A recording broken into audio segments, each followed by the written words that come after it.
ओम शांति। आज 26 दिसंबर 2024। आज की साकार मुरली के अनमोल मधुर महावाक्य सुनेंगे।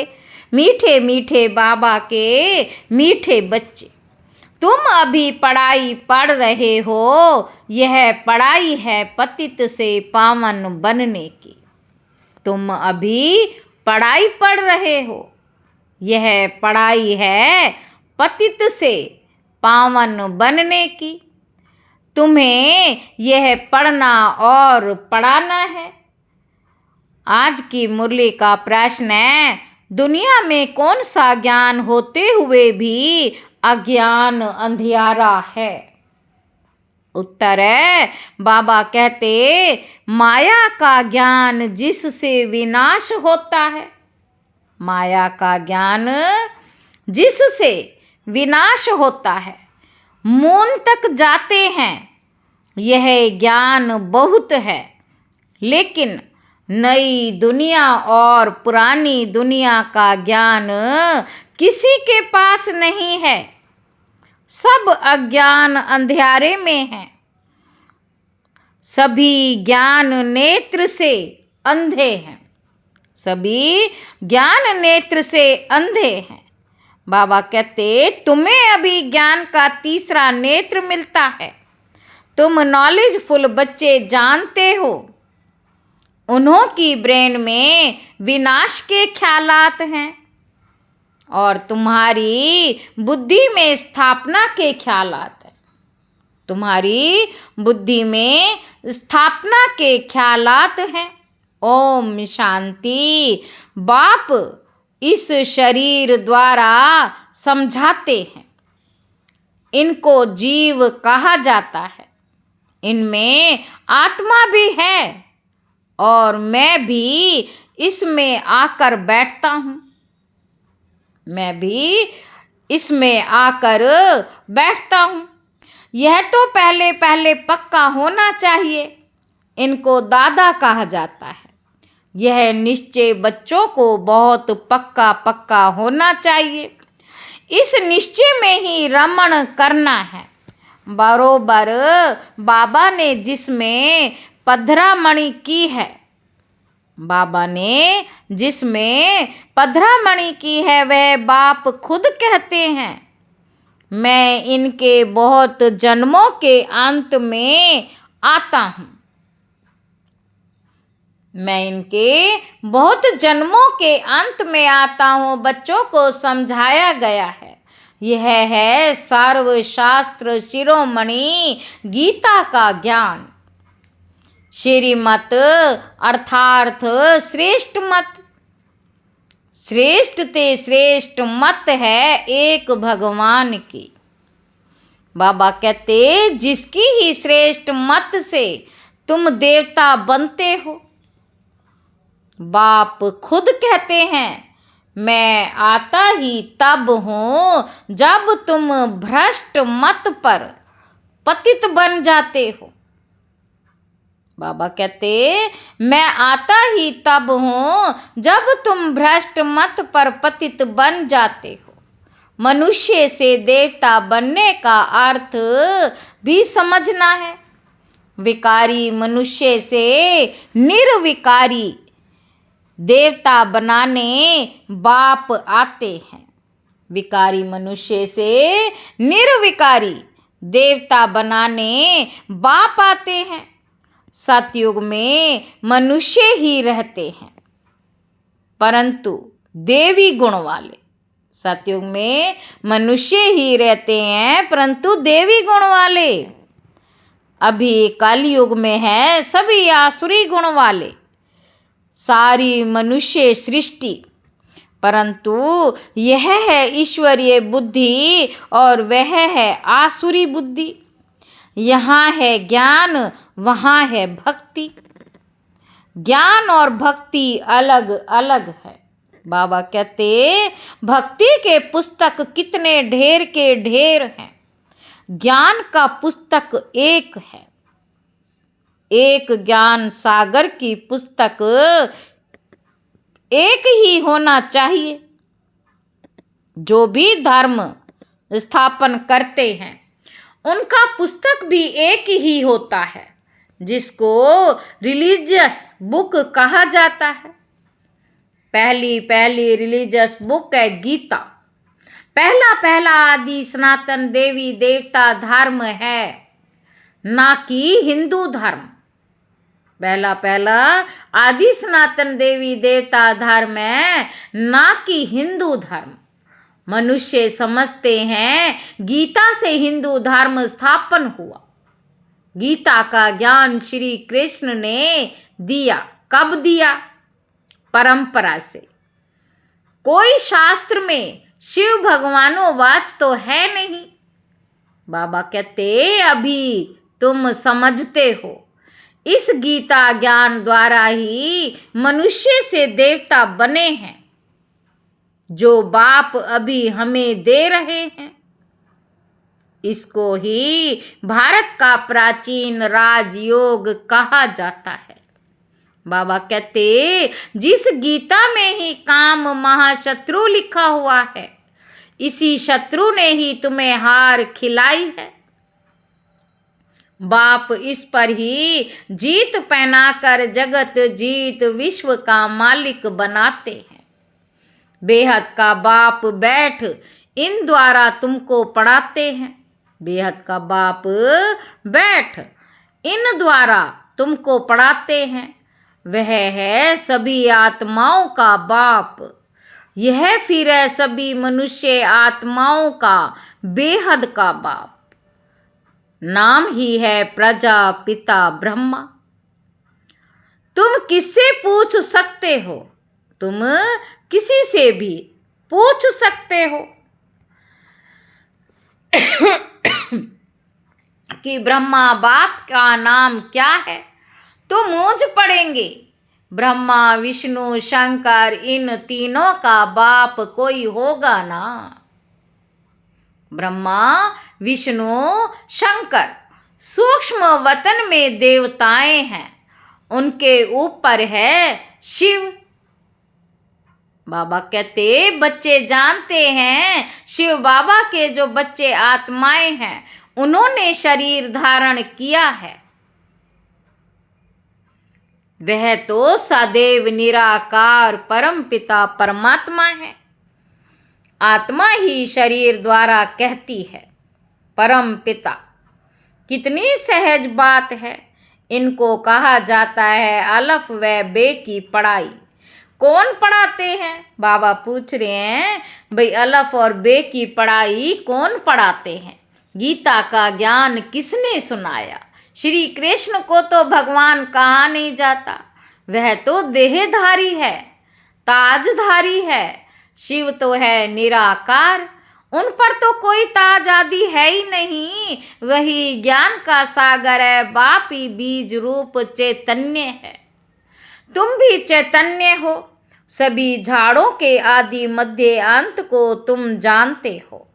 बाबा कहते भल तुम माली नहीं हो, परंतु समझ सकते हो कि बीज कैसे डालते हैं, उनसे झाड़ कैसे निकलता है। वह है जड़, यह है चैतन्य। आत्मा को चैतन्य कहा जाता है। तुम्हारी आत्मा में ही ज्ञान है और किसी आत्मा में ज्ञान नहीं हो सकता। तो बाप चैतन्य मनुष्य सृष्टि का बीज रूप है। यह चैतन्य क्रिएशन है। बाबा कहते वह सभी है जड़ बीज। ऐसे नहीं कि जड़ बीज में कोई ज्ञान नहीं। यह तो है चैतन्य बीज रूप। उनमें सारे सृष्टि की नॉलेज है।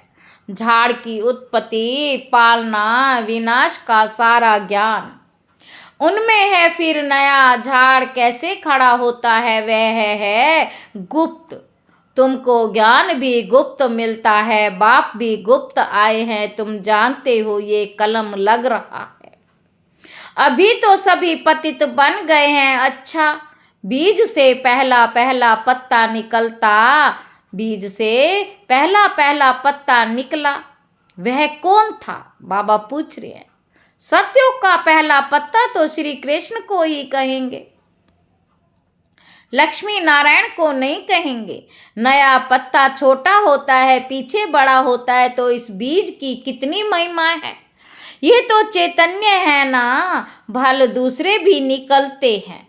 धीरे धीरे उन्हों की महिमा कम होती जाती है। अभी तुम देवता बनते हो तो मूल बात है हमको देवी गुण धारण करने। इन जैसा बनना है, चित्र भी है, ये चित्र ना होते तो बुद्धि में ज्ञान कैसे आता। यह चित्र बहुत काम में आते हैं।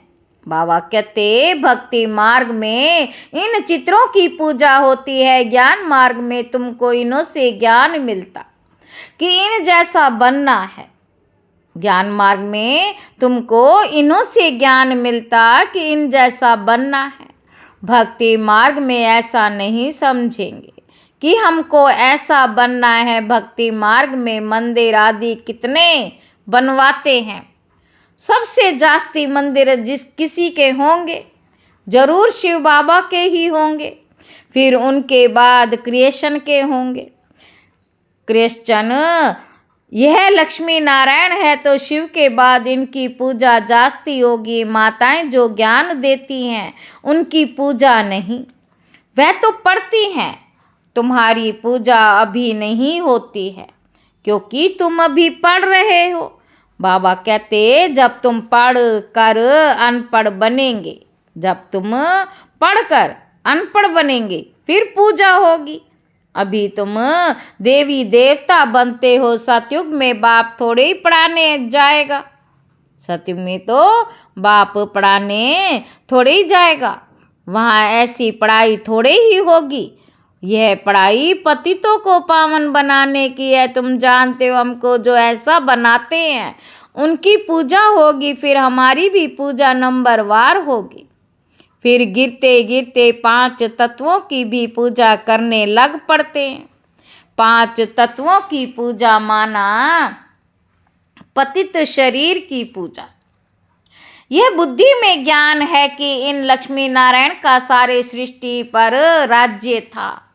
बाबा कहते इन देवी देवताओं ने राज्य कैसे और कब पाया यह किसी को पता नहीं। लाखों वर्ष कह देते हैं, लाखों वर्ष की बात तो किसी की बुद्धि में बैठ ना सके, इसलिए कह देते कि यह परंपरा से चला आता है। बाबा कहते अभी तुम जानते हो देवी देवता धर्म वाले और धर्मों में कन्वर्ट हो गए हैं। देवी देवता धर्म वाले और धर्मों में कन्वर्ट हो गए हैं। जो भारत में है वह अपने को हिंदू कह देते, क्योंकि पतित होने कारण देवी देवता कहना शोभता नहीं। परंतु मनुष्यों में ज्ञान कहाँ। देवी देवताओं से भी ऊंचा टाइटल अपने पर रखवाते हैं। पावन देवी देवताओं की पूजा करते माथा झुकाते हैं। अपने को पतित समझते थोड़े हैं। बाबा कहते पावन देवी देवताओं की पूजा करते माथा झुकाते हैं, परंतु अपने को पतित समझते थोड़ी हैं।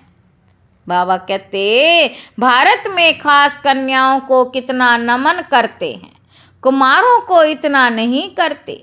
मेल से ज़्यादा फीमेल को नमन करते हैं, क्योंकि इस समय ज्ञान अमृत पहले इन माताओं को मिलता है। बाप इनमें प्रवेश करते। यह भी समझते हो ये ब्रह्मा बाबा ज्ञान की बड़ी नदी है। ब्रह्मा बाबा ज्ञान की बड़ी नदी है। ज्ञान नदी भी है, फिर पुरुष भी है। ब्रह्मा पुत्रा नदी सबसे बड़ी, जो कैलकटा तरफ सागर में जाकर मिलती है। मेला भी वहीं लगता है, परंतु उन्हें ये पता ही नहीं कि यह आत्माओं और परमात्मा का मेला है। वह तो पानी की नदी है जिसका नाम ब्रह्मपुत्रा रखा है। वह तो ब्रह्म को ईश्वर कह देते हैं, इसलिए ब्रह्मपुत्रा को पावन समझते हैं। पतित पावन वास्तव में गंगा को नहीं कहा जाता है। यहाँ सागर और ब्रह्मा नदी का मेल है। बाबा कहते यह फीमेल तो नहीं है। जिस द्वारा एडॉप्शन होती है, यह बहुत गुह्य समझने की बातें हैं जो फिर प्राय लोप हो जानी है। बाबा कहते फिर बाद में मनुष्य इस आधार पर शास्त्र आदि बनाते हैं। पहले हाथ के लिखे हुए शास्त्र थे, बाद में बड़ी मोटी मोटी किताबें छपवाई। संस्कृत में श्लोक आदि थे नहीं, संस्कृत में श्लोक आदि थे नहीं। यह तो बिल्कुल सहज बात है। मैं इन द्वारा राजयोग सिखलाता हूँ, फिर ये दुनिया ही खल्लास हो जाएगी, शास्त्र आदि कुछ भी नहीं रहेंगे। बाबा कहते फिर भक्ति मार्ग में ये शास्त्र आदि बनेंगे।